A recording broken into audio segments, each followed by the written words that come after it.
Welcome to health file. General health చెకప్స్లో గుండె రక్తనాళాల్లో చిన్న పూడిక ఉందని తెలిస్తే ఎంతో కంగారు పడిపోతాం, హార్ట్ అటాక్కి గురైపోతామేమోనని భయపడిపోతాం. అదే కాళ్ళల్లో రక్తనాళాల్లో సమస్య ఉందంటే అంతగా పట్టించుకోము, ఎంత వీలైతే అంత నెగ్లెక్ట్ చేస్తూ ఉంటాం. కానీ కాళ్ళల్లో రక్తనాళాల్లో కానీ బ్లడ్ వెసల్స్లో కానీ ఏమైనా సమస్యలు ఉంటే లెగ్ అటాక్స్కి కూడా గురయ్యే రిస్క్ ఉంటుంది. మరి లెగ్ అటాక్ అంటే ఏంటి, ఈ సమస్య ఎవరిలో కనిపిస్తుంది, హార్ట్ అటాక్కి లెగ్ అటాక్స్కి ఏమైనా సంబంధం ఉంటుందా, వెరికోజ్ వెయిన్స్ లక్షణాలు ఎలా ఉంటాయి, ఎప్పుడు ట్రీట్మెంట్ గురించి తప్పనిసరిగా ఆలోచించాలి, లేజర్ ట్రీట్మెంట్తో పాటు ఇంకా కొత్త రకాల ట్రీట్మెంట్స్ ఏమన్నా అందుబాటులోకి వచ్చాయా, ఈ వివరాలన్నీ అందించడానికి ఏవిస్ హాస్పిటల్స్ ప్రముఖ ఇంటర్వెన్షనల్ రేడియాలజిస్ట్ డాక్టర్ రాజా వి కొప్పాల్ గారు మనతో ఉన్నారు. ఆయన అడిగి మరిన్ని విషయాలు తెలుసుకుందాం. నమస్తే sir, welcome to the show. నమస్కారం అండి. మీరు ఈ మధ్య చాలాసార్లు లెగ్ అటాక్ అని అవేర్నెస్ క్రియేట్ చేయడానికి ప్రయత్నిస్తూ వస్తున్నారండి. అసలు లెగ్ అటాక్ అంటే ఏంటి ఎగ్జాక్ట్గా? రైట్. సో బేసిక్గా మనం కాళ్ళకి వెళ్ళే రక్తనాళాలు అంటే వెళ్ళే ధమనులు, వచ్చేవేమో సిరలు, వీటిల్లో బ్లాకేజెస్ని రిక్వైర్డ్ అమౌంట్ ఆఫ్ సీరియస్నెస్, వీటిని రిక్వైర్డ్ అమౌంట్ ఆఫ్ అటెన్షన్ ఇవ్వట్లేదని నా ఆలోచన. దీనికి ఎవిడెన్స్ ఏంటంటే మన ఆంధ్రదేశంలో 2 రాష్ట్రాల్లో కలుపుకుంటే హార్ట్ సంబంధంలో అంటే హార్ట్కి వెళ్ళే సర్క్యులేషన్ని చెక్ చేసే డాక్టర్లు 500-600 మంది ఉంటారు ఫర్ ఎగ్జాంపుల్. వేరాజ్ మన పెరిఫరల్ వాస్కులర్ డిసీజెస్ సరిగ్గా ఎండోవాస్కులర్ పద్ధతితో పర్ఫెక్ట్గా ట్రీట్ చేసే డాక్టర్స్ సంఖ్య చూస్తే ఒక 10-15 మంది ఉంటారు. మరి సమస్య ఈక్వల్లీ కామన్ అంటే yes, it's equally common. In fact it's more common. 16-20% మందికి వ్యారికోజ్ వెయిన్స్ ఉంటాయి. 1% ఆఫ్ పీపుల్కి ఫుట్లో అల్సర్ ఉంటుంది. ఇవన్నీ ఏంటంటే నేను కనిపెట్టేది కాదు, ఇవన్నీ ఇంటర్నేషనల్ స్టాటిస్టిక్స్ అనమాట. ప్రపంచవ్యాప్తంగా ఇలా ఉంటాయి. మరి వీళ్ళకి సరిపోయినంతమంది డాక్టర్స్ ట్రీట్ చేసే పర్ఫెక్ట్ డిసీజ్ ట్రీట్ చేసే పర్ఫెక్షన్ ఉండే హాస్పిటల్స్ ఉన్నాయా అంటే ఆన్సర్ లేదనే చెప్పుకోవాలి. అందుకని ఈ అవేర్నెస్ పెంచడానికి ఫారిన్ కంట్రీస్ అన్నింటిలో కూడాను లెగ్ అటాక్ అనే కాన్సెప్ట్ కాయిన్ చేశారు. లెగ్ అటాక్ అంటే మనం ఛాతి భాగంలో ఎక్కడ నొప్పి వచ్చినా, అది గ్యాస్ ప్రాబ్లం వల్ల అవ్వచ్చు, లేకపోతే ఏదైనా లంగ్స్ ప్రాబ్లం వల్ల అవ్వచ్చు, లేదా గుండెలో సర్క్యులేషన్ సమస్య అవ్వచ్చు. ఏదొచ్చినా కూడా ఫస్ట్ మనం వెళ్ళి ఒక ఈసీజీ తీపించుకొని ఈ ప్రాబ్లం ఉందా లేదా చెక్ చేయించుకుంటాం. ఎందుకంటే అక్కడ మోస్ట్ లైక్లీ డయాగ్నోసిస్ కాదు మనం చూసేది, మోస్ట్ సినిస్టర్ డయాగ్నోసిస్. అంటే అందులో దేనివల్ల మనకి ఎక్కువ హాని జరుగుతుంది అని అలాంటి డయాగ్నోసిస్ ఫస్ట్ ఎక్స్క్లూడ్ చేసుకుంటాం. అదేవిధంగా కాళ్ళు ఎక్కడ నొప్పి సడన్గా పెయిన్ స్టార్ట్ అయితే డెఫినెట్గా ఒక వాస్కులర్ ప్రాబ్లం ఉండొచ్చు, దాన్ని ఎక్స్క్లూడ్ చేసుకోవడం మన విధి. అది ఎక్స్క్లూడ్ చేసుకోవడానికి డాక్టర్స్ ఎవరున్నారు, ఎవరి దగ్గరికి వెళ్తే ఎక్స్క్లూడ్ అవుతుంది అండ్ డెఫినెట్గా ఒక అవగాహన తెచ్చుకోవటం, వాళ్ళని కలవటం, కలిసి ప్రాబ్లమ్ సాల్వ్ చేయించుకోవడం చాలా అవసరం అనేది నా ఉద్దేశం. హార్ట్ అటాక్కి లెగ్ అటాక్ ఏమన్నా సంబంధం ఉండే రిస్క్ ఉందా? రైట్. సో హార్ట్లో వెసల్స్ బ్లాక్ అవ్వటము యూజువల్గా అథెరోస్క్లెరోసిస్ అంటే కొవ్వు పదార్థాలు చేరుకోవటం వల్ల హార్ట్లో రక్తనాళాలు బ్లాక్ అవుతాయి.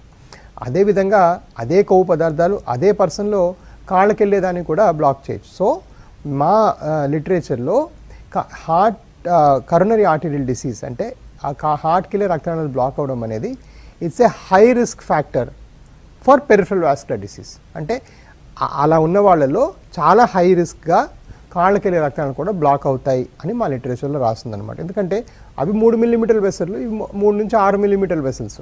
అక్కడ ఎలా కొవ్వు పేరుకోవచ్చు, అదేవిధంగా ఇక్కడ కూడా కొవ్వు పేరుకోవచ్చు. సో ఈ కొవ్వు పేరుకోవడం అనేది ఎక్కడైనా జరగచ్చు. So definitely CAD patients are at high risk for peripheral vascular diseases. అంటే ఏవైతే గుండెకి హార్ట్ అటాక్కి రిస్క్ ఫ్యాక్టర్స్ అవే లెగ్ అటాక్ కూడా రిస్క్ ఫ్యాక్టర్స్ అంటారా? అవే రిస్క్ ఫ్యాక్టర్స్. అందులో మళ్ళీ ఇది ఒక independent risk factor. So for example heart attack అంటే హార్ట్లో అథెరోస్క్లెరోసిస్ రావడానికి కారణాలు ఏంటి? కొవ్వు ఎక్కువ ఉండటం, సిగరెట్లు తాగటం, షుగర్ ఎక్కువ ఏళ్ళగా ఉండటం, ఒబేసిటీ, ఇవన్నీ రిస్క్ ఫ్యాక్టర్స్ కదా. అలానే కాళ్ళలో బ్లాకేజ్ కూడా ఇదే 4 రిస్క్ ఫ్యాక్టర్స్ ఉంటాయి. దానిపై పెచ్చు non existing CAD is also a risk factor. ఇది 5th రిస్క్ ఫ్యాక్టర్ అనమాట. అంటే ఆల్రెడీ హార్ట్లో వెసల్స్ బ్లాక్ అవడం అనేది అది కాళ్ళకు కూడా అయ్యే అవకాశం చాలా హై అనేది ఒక రిస్క్ ఫ్యాక్టర్, అది independent stand alone risk factor అనమాట. అదేవిధంగా రివర్స్ కూడా ట్రూ. ఎవరికైనా కాళ్ళలో బ్లాక్ ఉంటే అది independent stand alone risk factor for coronary arterial disease also. So reverse కూడా ఫ్యాక్టర్. కాళ్ళల్లో రక్తనాళాల్లో బ్లాకేజెస్ ఉంటే ఆ సిమ్టమ్స్ ఎలా ఉంటాయి అంటారు? రైట్. సో కాళ్ళలో వెళ్ళే రక్తనాళాలు అంటే ఆర్టరీస్, ధమనుల యొక్క బ్లాకేజ్ ఉంటే యూజువల్గా కొంత దూరం నడిస్తే నొప్పి వేయటం, ఆ నడిచే డిస్టెన్స్ అనేది కాలక్రమేణా తగ్గిపోవటం. ఒకప్పుడు 1 కిలోమీటర్ నడిస్తే కాళ్ళు నొప్పులు వస్తే కొంతమందికి అలా కొన్ని వెళ్ళిపోతే 500 మీటర్లకి, 100 మీటర్లకి, 10 మీటర్లకి, 50 మీటర్లకి అలా రావచ్చు. అదొక ఫీచర్. రెండోది కాళ్ళు దెబ్బలు తగిలితే మానకపోవడం, నాన్ హీలింగ్ ఆఫ్ వూండ్స్. మూడోది ఏంటంటే కాళ్ళు ఆ మోకాలు కింద భాగము ఆ ఫింగర్స్ అంతా నల్లగా తయారవుతాయి, దాన్ని ట్రోఫిక్ చేంజెస్ అంటారు. అక్కడ ఉన్న రోమాలు కూడా వెళ్ళిపోతాయి అన్నమాట, వెళ్ళిపోయి చాలా స్కిన్ హెయిర్లెస్గా తయారయ్యి ట్రోఫిక్ చేంజెస్ అంటాం, అలా కూడా జరగచ్చు. అండ్ కొంతమందికి లాస్ట్ స్టేజెస్లో rest pain and tissue loss చూస్తాం. రెస్ట్ పెయిన్ అంటే రాత్రి పగలు పడుకున్నా లేకపోయినా అసలు ఏ టైంలో కూడా నొప్పి అలాగ బాధిస్తుంటుంది, అది చాలా తీవ్రమైన నొప్పి. సో అక్కడ దాకా రాకముందే దీన్ని ట్రీట్ చేయడం చాలా ఇంపార్టెంట్. సో రెస్ట్ పెయిన్ అంటాం. కొంతమందిలో ఆ రెస్ట్ పెయిన్ కూడా దాటిపోయి టిష్యూ లాస్ వస్తుంది. టిష్యూ లాస్ అంటే పుండ్లు పడిపోవటం, కాళ్ళలో పుండ్లు కూడా ఆర్టిరియల్ డిసీజ్లో చాలా ఫ్రీక్వెంట్గా పడతాయి. అలా అయిపోతే అప్పుడు ట్రీట్మెంట్ చాలా కష్టం అవుతుంది. టిష్యూ లాస్ కూడా వచ్చినాక అది C6 డిసీజ్ అంటాం అనమాట. అంటే 6 స్టేజ్లో రదర్ఫర్డ్ 6 స్టేజ్ అంటాం. సో 6 స్టేజ్లో అది 6వ స్టేజ్ కాబట్టి చాలా తీవ్రమైన వాస్కులర్ సమస్యగా మనం దాన్ని భావించాలి. కాల్ చేద్దామండి. హలో హలో చెప్పమ్మా హలో. నమస్తే అండి, మీ క్వశ్చన్ అడగండి డాక్టర్ గారిని.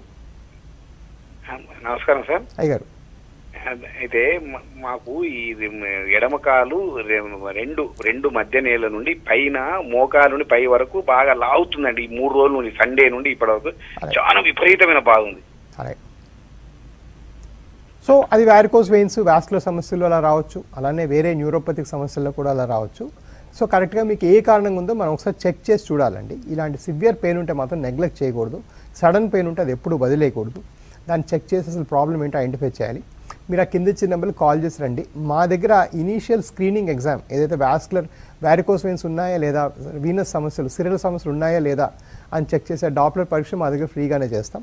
సో ప్రాబ్లం ఈజీగా ఐడెంటిఫై అయిపోతుంది. అప్పుడు మీకు కరెక్ట్గా చెప్పి పంపించగలుగుతాం. ఈ కాళ్ళకి వెళ్ళే రక్తనాళాల్లో సమస్యని గుర్తించడానికి ఎలాంటి, అది కూడా డాప్లర్ టెస్ట్తో నిర్ధారించగలరా? రైట్. సో కాళ్ళకి వెళ్ళే రక్తనాళాల సమస్య కూడా డాప్లర్ టెస్ట్ నిర్ధారించవచ్చు. అంటే మన దగ్గర స్టాండర్డ్ ప్రాక్టీస్గా మేము అందరి పేషెంట్స్కి ఈ వీనస్ డాప్లర్ అంటే వెనక్కి వచ్చే సిరల్ సమస్య ఫ్రీగా స్కాన్ చేస్తాము ఫర్ షూర్.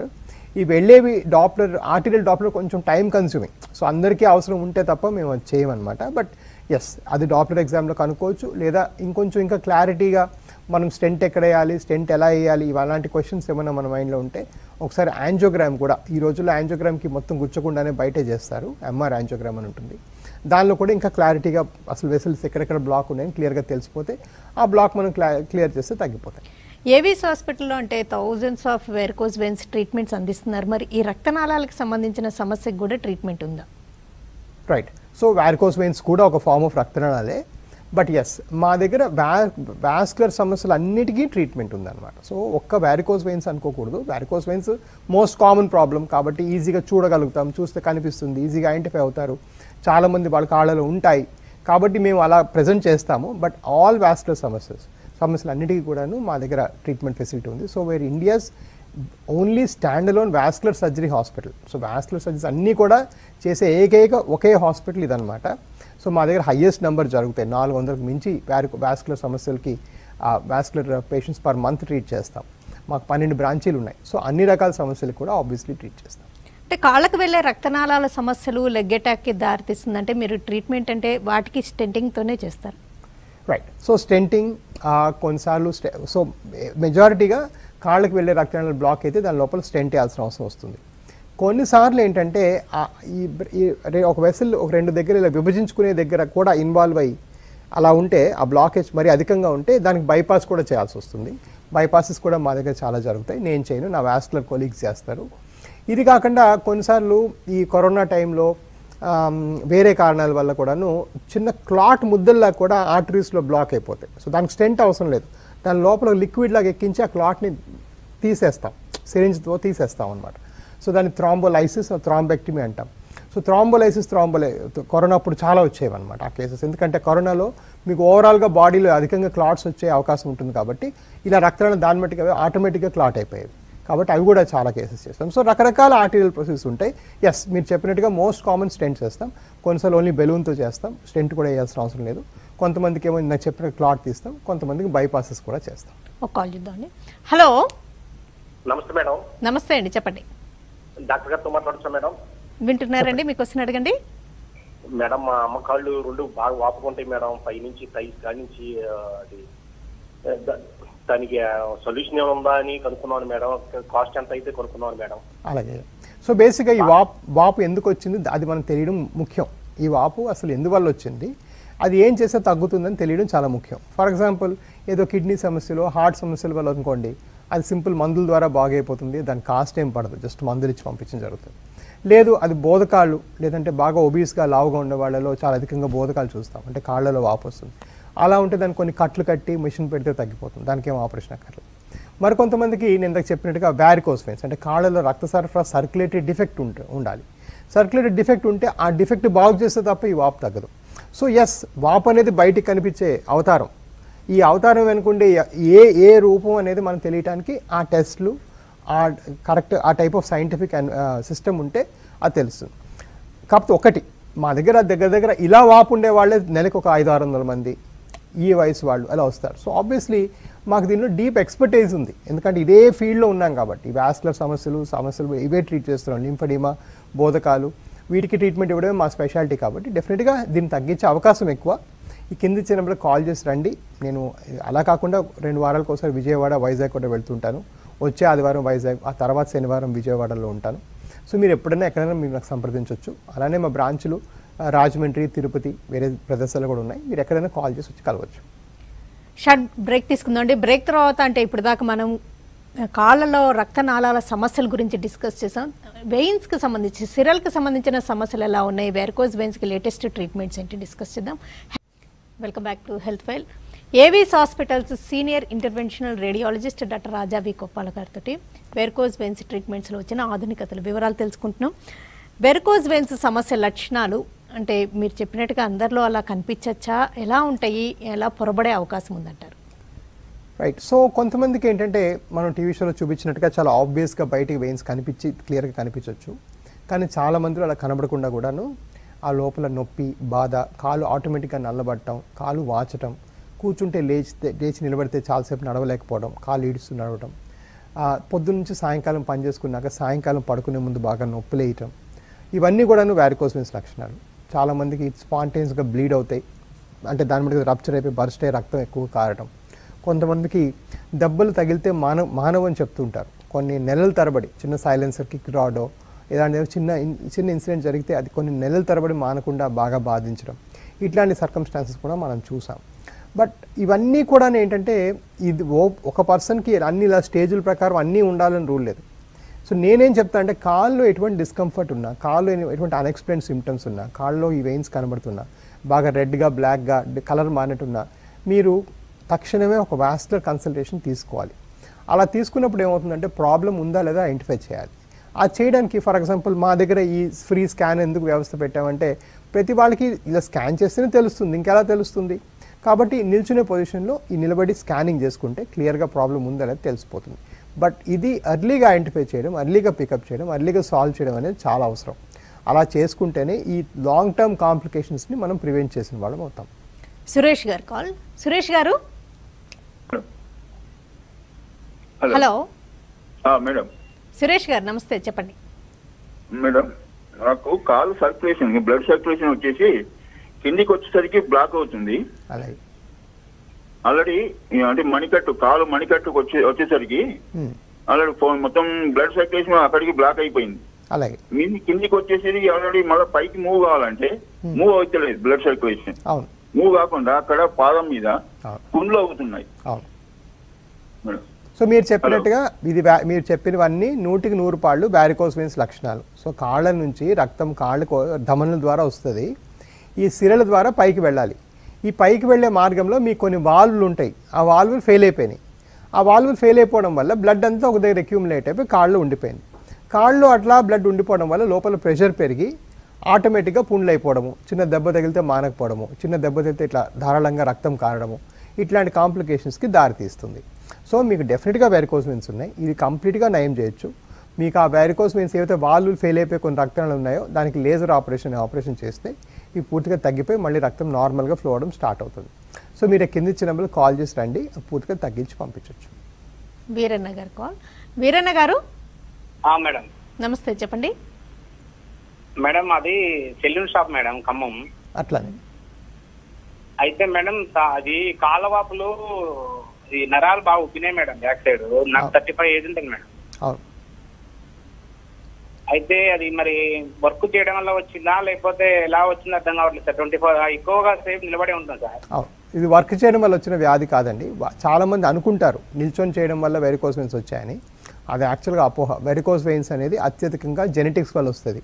అంటే మీకు ఫ్యామిలీలో ఎవరికో ఉంటుంది, మీకు ఫ్యామిలీ టెండెన్సీ ఉంది, మీకు జనువుల్లో ఇది రాసిపెట్టింది కాబట్టి ఈ వ్యాధి వచ్చింది. కాకపోతే వచ్చిన తీవ్రత మాత్రం కొంచెం నిలబడి ఎక్కువ జాబ్ చేసుకునే వాళ్ళు అధికంగా చూస్తాం. సో దీనికి మాత్రం ట్రీట్మెంట్ చేయడం అవసరం. ఈ ఉబ్బిన నరాల లోపల చిన్న చిన్న క్లాట్స్ ఏర్పడే అవకాశం ఉంటుంది, లేదంటే పుండ్లు పడే అవకాశం ఉంటుంది, బర్స్ట్ అయ్యి రక్తం కారిపోయే అవకాశం ఉంటుంది. రకరకాల సమస్యలకి దారితీస్తుంది. అలాంటి వాటికి మీరు లోనవ్వకుండా ఉండాలి అంటే మీకు ఒక చిన్న లేజర్ అనే ఆపరేషన్ చేస్తాం. చిన్న సూది పెట్టి లోపల వైర్ పంపించి ఈ వెయిన్స్ అన్ని ఆటోమేటిక్గా కరిగించేస్తాం. ఇది చేసుకుంటే పూర్తిగా తగ్గిపోతాయి. మరుసటి రోజు నుంచి మీరు పనులని యథావిధిగా మళ్ళీ ఆరంభించుకోవచ్చు. మీ కింద ఇచ్చిన నెంబర్కి కాల్ చేసి రండి. మీకు ఏమన్నా ఇక్కడ రావడం ఇప్పుడు అప్పుడే వీలు పడకపోతే 27వ తారీఖున మేము భద్రాచలంలో క్యాంప్ చేస్తా ఉన్నాం, ఫ్రీ క్యాంపు. అక్కడికి వచ్చి కూడా మీరు చూపించవచ్చు. మీరు ఎప్పుడు చెప్తారు laser treatment with in few అవర్స్లో ఎంత సివియర్గా ఉన్న ప్రాబ్లమ్కి సొల్యూషన్ ఉంటుంది అంటుంటారు. అండ్ స్కిన్ ప్రాబ్లం అంటే స్కిన్ అల్సర్స్ ఉంటే కొంచెం number of sittings, number of times visits ఉంటాయి. రీఅకరెన్స్ అనేది ఇన్ని వేల ట్రీట్మెంట్స్ అందించాక మీరు ఎంతమందిలో చూశారు? రైట్ అండి. సో ఈ రెకరెన్స్ అంటే ఈ వెరికోస్ వెయిన్స్ ఆపరేషన్ చేసినాక మళ్ళీ వెనక్కి వస్తాయా అనేది ఒక ప్రశ్న. ఈ ప్రశ్నకి జవాబు చెప్పే ముందు 2-3 విషయాలు చెప్పాలండి. ఒకటి ఏంటంటే ఇప్పుడు దాకా ఎంబీబీఎస్ సబ్జెక్ట్లో మెడిసిన్లో 100% సక్సెస్ అయ్యే ఆపరేషన్ ఇంకా పుట్టలేదు. అది ఎప్పటికీ పుట్టదు. ఎందుచేత అంటే ఒక వ్యాధి అనేటప్పటికీ దానిలో టెక్నికల్ ఫ్యాక్టర్స్ ఉంటాయి, డాక్టర్ హస్తవాసి ఉంటుంది, పేషెంట్ అదృష్టం ఉంటుంది, పేషెంట్ జెనెటిక్ టెండెన్సీ ఉంటుంది. ఇట్లా చాలా చాలా చాలా సిస్టమ్స్ కలిసి మనం అందరం కలిసి చేసుకునేది హెల్త్ కేర్. హెల్త్ కేర్ అనేది ఏంటంటే ఒక వస్తువు కొనుక్కున్నట్టు 100% గ్యారంటీ ఇచ్చే వస్తువు కొనుక్కొని తీసుకున్నట్టు కాదు. అలా ఎప్పుడు కూడా మనం యోచించకూడదు. సో ఇది విషయం మైండ్లో పెట్టుకుని మేము ఫర్ ఎగ్జాంపుల్ పుస్తకాల్లో చూసామంటే ఈ వారికోస్ వెయిన్స్కి కొత్త లేజర్ పద్ధతిలో చేసే సక్సెస్ రేట్ 97% అని ఉంటుంది. 97% కన్నా ఇంకా మా సక్సెస్ రేట్ ఇంకా ఎక్కువ. మా ఏవిస్ హాస్పిటల్ 99కి మించి సక్సెస్ రేట్ ఉంటుంది. అది వేరే సంగతి. బట్ డెఫినెట్గా 1% వరకు మళ్ళీ వెనక్కి రావచ్చు, అందులో సందేహమే లేదు. అది నేను చేసినా రావచ్చు, ఎవరు చేసినా కూడా రావచ్చు. కాకపోతే మా దగ్గర ఏంటంటే వెనకొచ్చి ఏమైనా వెయిన్స్ మళ్ళీ కనిపించాయంటే వాళ్ళందరికీ ఫ్రీగానే రీడూ చేస్తాం. మేము మళ్ళీ ఎప్పుడు ఫ్యూచర్లో వాళ్ళ దగ్గర డబ్బులు తీసుకోం, అది వేరే విషయం. బట్ ఓవరాల్గా ఏంటంటే ఎప్పుడు కూడా హెల్త్ కేర్ మనం డెసిషన్ తీసుకున్నప్పుడు 100, 99 ఇట్లాంటి పాయింట్లను తీసుకోకూడదు. ఇది తీసుకునే నా జీవితము, ఇది తీసుకోకపోతే నా జీవితం కన్నా బెటర్గా ఉంటుందా లేదా. ఫర్ ఎగ్జాంపుల్ గుండెలో స్టెంట్ వేసుకున్నాం అనుకో, ఆ తర్వాత 5 ఏళ్ళతో ఆ స్టెంట్ బ్లాక్ అవ్వచ్చు, లేకపోతే ఇంకో దగ్గర ఇంకో బ్లాక్ రావచ్చు, లేదా 10 ఏళ్ళతో ప్రాణమే పోవచ్చు గుండె సమస్య వచ్చి. కాకపోతే ఇప్పుడు కానీ స్టెంట్ వేయకపోతే లైఫ్ ఇంకా దుర్లభంగా ఉంటుంది కాబట్టి స్టెంట్ వేస్తాం. ఇది బ్లాక్ ఫ్యూచర్లో అవ్వకూడదని ఏం. ఒకసారి జ్వరం వస్తే మాత్ర ఇచ్చామనుకోండి, ఆ మాత్ర ఇస్తే జ్వరం తగ్గుతుందని ఇస్తాం, ఫ్యూచర్లో జ్వరం రాకూడదని నియం. సో ఏ ట్రీట్మెంట్ కూడా ఏంటంటే ఒక పర్మనెన్సీయో 100% ఆశించి చేయకూడదు. ఓవరాల్గా మాత్రం ఇది చేస్తే లైఫ్ చాలా క్వాలిటీ ఆఫ్ లైఫ్ బెటర్గా ఉంటుంది. ఇట్లాంటి కాంప్లికేషన్స్ దారితీయదు. ఇప్పుడు మనం వ్యూవర్ చెప్పారు ఆయన తరచు పుండ్లు పడుతున్నాయని, అట్లాంటి కాంప్లికేషన్స్ ఏవి ఉండవు. లైఫ్ చాలా ఇంప్రూవ్ అవుతుంది, కాలు బాగా నడుచుకుంటారు. అందుకోసం చేస్తాం. 100% అనేది కొంచెం కష్టమైన విషయం. వెరికోస్ వెయిన్స్కి లేజర్ ట్రీట్మెంట్తో పాటు మీరు నవేడేస్ గ్లూ ట్రీట్మెంట్ కూడా అందిస్తున్నారు కదండి. ఎవరికైనా లేజర్ కుదరదు గ్లూ ట్రీట్మెంట్ తీసుకోండి అని చెప్పడం కూడా జరుగుతుందా? అది ఒక ఆప్షనా లేకపోతే ఎలా కన్సిడర్ చేస్తుంటారు? రైట్. సో ఇప్పుడు ఏంటంటే మనం బ్రాడ్గా మాట్లాడుకుంటే ఒకప్పుడు కట్ చేసి తీసేవాళ్ళం, అంటే ఓపెన్ చేసి వెయిన్స్ని తీసేవాళ్ళం.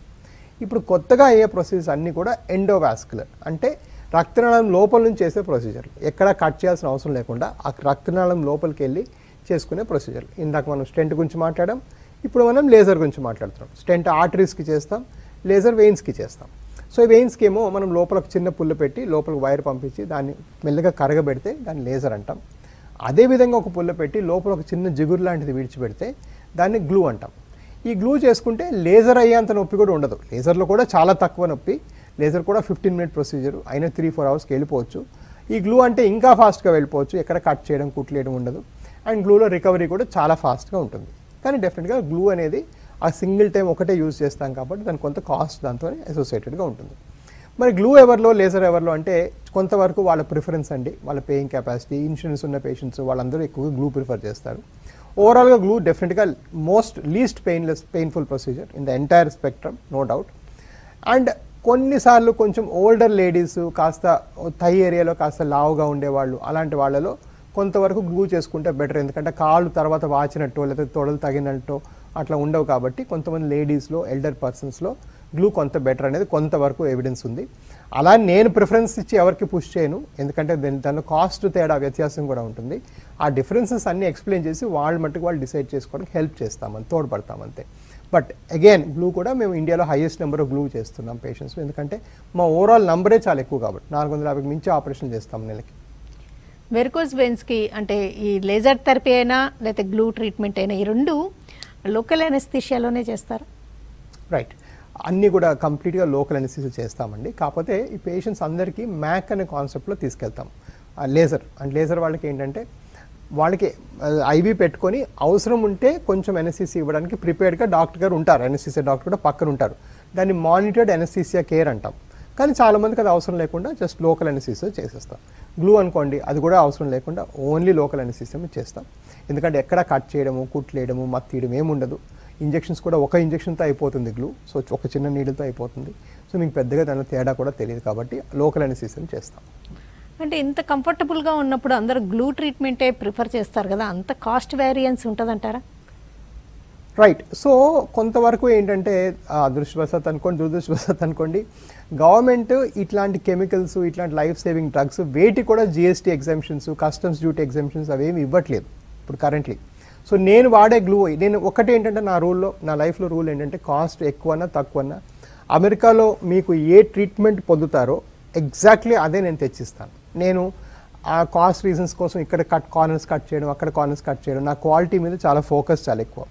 సో నేను వాడే గ్లూ ప్యూర్లీ అమెరికన్ గ్లూ అండి. అది అన్ఫార్చునేట్లీ అక్కడి నుంచి రావడానికి గవర్నమెంట్ కస్టమ్స్ డ్యూటీస్ ఇవన్నీ కలుపుకొని కొంచెం ఎక్కువనే అవుతుంది. సో ఆ డెఫినెట్గా కాస్ట్ డిఫరెన్స్ ఆ మాత్రం ఉంది మరి. బట్ అన్ఫార్చునేట్లీ అంటే ఇది ఎలా అంటే నేను పేషెంట్స్కి ఎలా చెప్తా అంటే బేసిక్గా మనం తినాలనుకుంటే 5 స్టార్ హోటల్ ఉంది, మామూలు హోటల్ ఉంది. లేజర్ అనేది మామూలు హోటల్, అక్కడ కూడా ఈక్వల్లీ గుడ్ ఫుడ్ దొరుకుతుంది. అండ్ 5 స్టార్ మనకు కావాల్సి కొంతమంది ఎవరైతే ఎఫోర్డ్ చేసుకోగలుగుతారో, ఎవరికైతే ఇన్సూరెన్సెస్ ఉన్నాయో వాళ్ళు అది ఎఫోర్డ్ చేసుకొని చేయించుకోవచ్చు. బట్ ఆ కాస్ట్ తగ్గించే ప్రయాసలో నేనేదో నాసిరకం ప్రోడక్ట్ వాడేసి ఏదో ఇండియన్ గ్లూ లేకపోతే ఏదో గవర్నమెంట్ అప్రూవల్స్ లేని గ్లూలో చాలామంది చేస్తుంటారు అలాంటి ప్రయాసాలు మాత్రం ఎక్స్పెరిమెంట్స్ మాత్రం నా పేషెంట్స్ మీద నేను చేయదలుచుకోలేదు. ఓకేనండి డాక్టర్ రాజా వి గోపాల్ గారు, కాళ్ళకి సంబంధించిన రక్తనాళాలు లేకపోతే సిరలకు సంబంధించిన సమస్యలు ఏంటి, వాటి ట్రీట్మెంట్స్ ఏంటి, స్టెంట్స్ ఎప్పుడు వేస్తుంటారు, లేజర్ ట్రీట్మెంట్తో పాటు నవేడేస్ వెరికోస్ వెయిన్స్కి గ్లూ ట్రీట్మెంట్ వివరాలు అందించినందుకు థ్యాంక్స్ అలాట్ అండి. ఇది వాళ్ళ health file. Keep watching TV5.